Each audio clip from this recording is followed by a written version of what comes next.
ఇవాళ నేను ఒక మాట ఈ వేదిక మీద నుంచి తెలంగాణ 4 కోట్ల ప్రజలకు నేను ఒక మాట చెప్పదలుచుకున్న మీడియా మిత్రుల ద్వారా.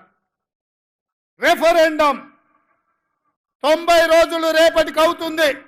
ఎన్నికల్లో ఇచ్చిన మాట ప్రకారం ఆడబిడ్డల ఆర్టీసీ బస్సు ఉచితం ఇచ్చినాం. రాజీవ్ ఆరోగ్యశ్రీలో 10 లక్షల రూపాయలు పేదల వైద్యానికి ఇచ్చినాం. మొన్న గృహలక్ష్మి పేరు మీద ఈరోజు ప్రతి ఇంటికి 200 యూనిట్లు ఉచిత విద్యుత్ ఇచ్చినాం. ప్రతి ఆడబిడ్డలకు కట్టెల పొయ్యి నుంచి విముక్తి కలిగించి ఆనాడు సోనియమ్మ దీపం పథకం తెచ్చి గ్యాస్ పొయ్యి సిలిండర్ ఇచ్చి 400కి సిలిండర్ ఇస్తే కేడీ మోడీ కలిసి 1200 చేసిరు. ఎన్నికలప్పుడు ఆడబిడ్డల కష్టాలు తీరడానికి 500 రూపాయలకే సిలిండర్ ఇస్తామని చెప్పినాం, ఇచ్చి చూపించినాం. తొందరలోనే పేదవాడికి సొంతింటి కళ నెరవేరడానికి ఇందిరమ్మ ఇండ్లు ఈ నెల 11 తారీఖు నాడు ప్రారంభించబోతున్నాం.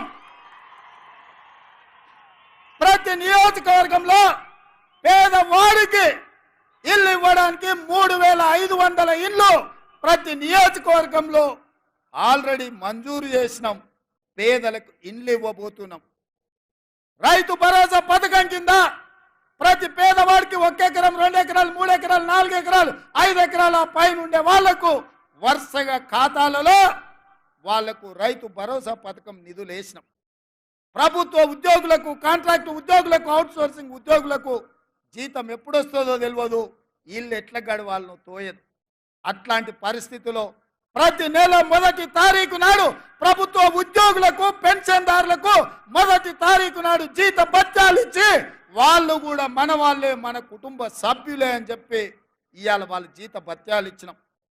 మహాలక్ష్మి గ్రూపులు ఎక్కడికి పోయినా మా ఆడబిడ్డల్ని కలిసి సంఘాలను బలోపేతం చేయడానికని బ్యాంక్ లింకేజ్ ద్వారా వాళ్ళకు నిధులు ఇచ్చే ప్రయత్నం చేస్తున్నాం.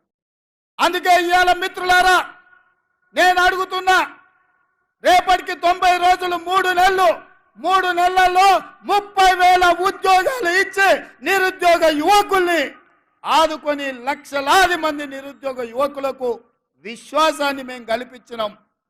డిఎస్సి నోటిఫికేషన్ 11,000 పైచీలకు ఉద్యోగ అవకాశాలు ఇచ్చినాం. తండాలలో, గూడాలలో, మారుమూల పల్లెల్లో పేదలకు విద్యను అందించడానికి, పాఠశాలలు తెరవడానికి, టీచర్ల నియామకానికి తెరలేపినాం. గ్రూప్ 1 పబ్లిక్ సర్వీస్ కమిషన్ ద్వారా 563 ఉద్యోగాలకు నోటిఫికేషన్లు ఇచ్చినాం.